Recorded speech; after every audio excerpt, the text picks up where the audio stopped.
Well, thank you for gathering. My fellow Australians, my fellow members of the Australian Parliamentary Labor Party. Today I'm announcing that I will be a candidate for the position of Leader of the Parliamentary Labor Party. I'm advised that the Chair of the Parliamentary Labor Party has been collecting a petition of members, about a third in number, requesting that a meeting of the party be held to resolve the question of the party's leadership.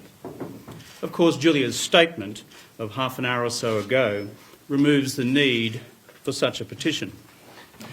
The truth is, many MPs have requested me for a long time to contest the leadership of the party because of the parlous circumstances we now face.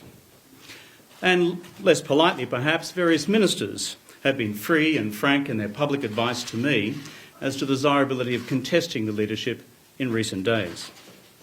For the nation's sake, I believe it's time for this matter to be resolved.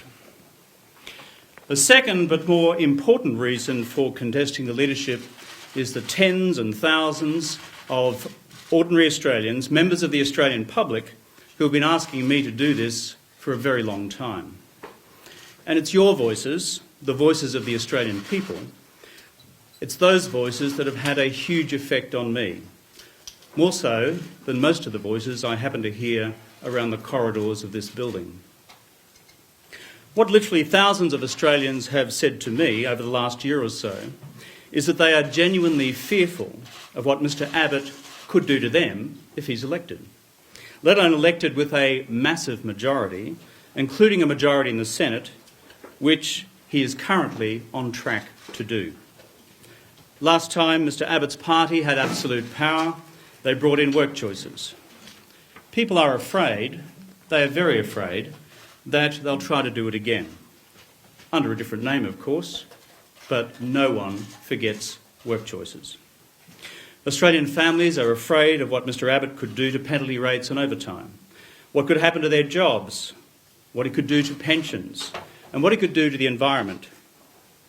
And the truth is, if we're all being perfectly honest about it right now, is that we're on course for a catastrophic defeat, unless there is change. And so today I'm saying to you, the people of Australia, I'm seeking to respond to your call that I've heard from so many of you to do what I can to prevent Mr Abbott from becoming Prime Minister. There is a third reason for my contesting the leadership as well. I believe that all Australians, whatever their politics, want a real choice at this election. A real choice. At present, if you talk to them long and hard, they don't feel as if they've got one. And they are frustrated that we are denying them one. They are angry we are leaving them with little choice at all other than to vote for Mr Abbott. Australians want a real policy debate on our vision for the country's future and Mr Abbott's vision for the future of our economy and jobs, on national security, on education, on health, on climate change, and how we would make these competing visions work. This has now become urgent for the future of the economy in particular.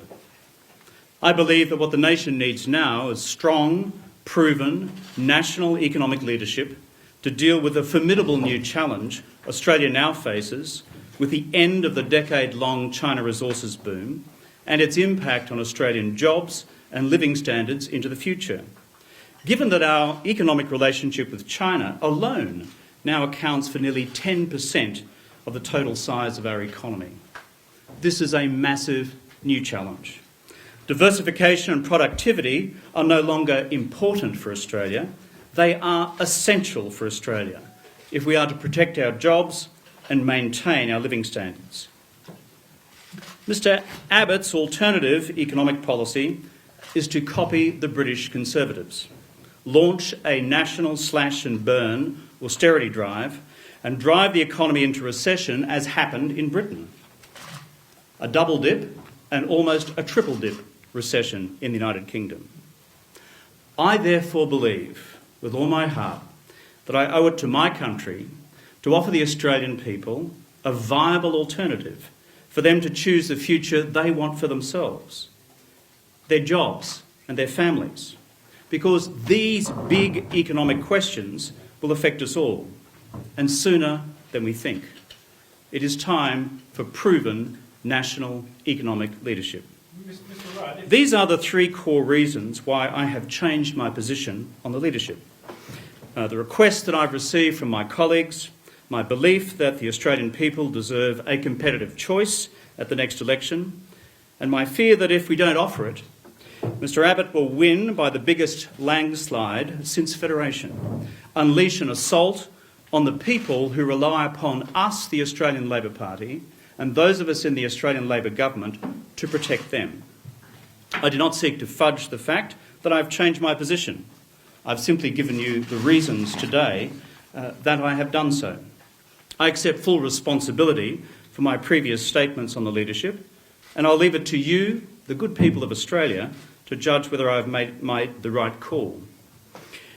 If I win this ballot, every effort I have in my being will be dedicated to uniting the Australian Labor Party. No retributions, no paybacks, none of that stuff. It's pointless. It's old politics. The values which drive our movement are those things which should unite us. For those ministerial colleagues and friends who choose to serve and who want to serve, my general principle will be to embrace them serving.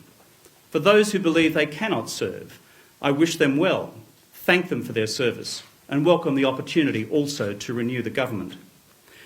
If I lose, of course, I would announce that I would not contest the next election, and I thank Julia for making the same commitment. Friends, my fellow Australians, I love this country of ours, and I'm doing what I honestly believe to be in the best interests of Australia. Now, my friends in the media, you've heard me say this a million times, I have an hour and 40 minutes to speak to a number of friends in the Parliamentary Labor Party about what will happen here in this room at 7 p.m, so I've got a zip. Thank you.